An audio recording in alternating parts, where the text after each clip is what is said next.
تا نگیرم خونبهای جمله قربانیان را،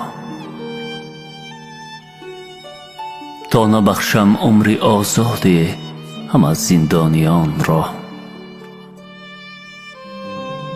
تا نیابم راه دلهای تمام زندگان را، تا نبردارم به دوشم دوشبار این زمان را. من نمیمیرم، من نخواهم مرد، تا نشویم داغ دلها را به خوناب دلم، تا نیابم من ز دنیا دور نایاب دلم، تا نکابم صبح را از چشم بی خواب دلم، تا نگویم داستانی تازه باب دلم. من نمیمیرم، من نخواهم مرد، تا نآراید جوانیم جهانی پیر را، تا نبندم با سرودم پیش راهی تیر را، تا نگیرم با قلم پیش دم شمشیر را، تا نبنویسم ز نو من نامه تقدیر را. من نمیمیرم،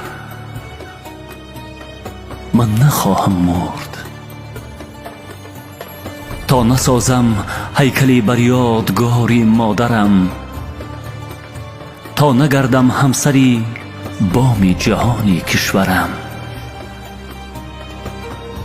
تا نگردد مطلعی عمری ابد بام و درم، نشکند تا تشنگی تشنه را شعری ترم. من نمیمیرم، من نخواهم مرد،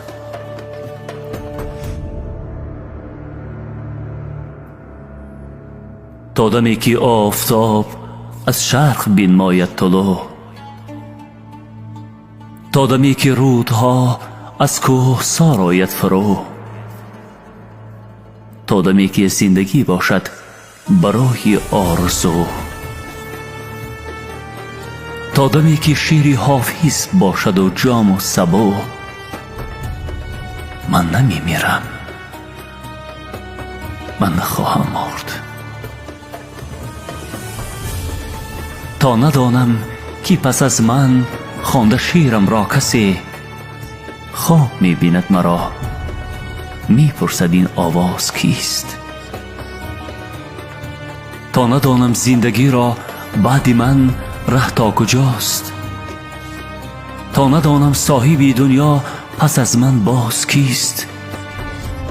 من نمیمیرم،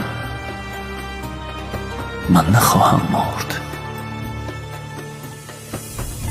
با دو چشم نور پالا، با دو دست ریزق پیما، با دلی درد آشنا و با سری پرشور و سودا، تا قلم را پر نسازم در میان ساحل امروز و فردا.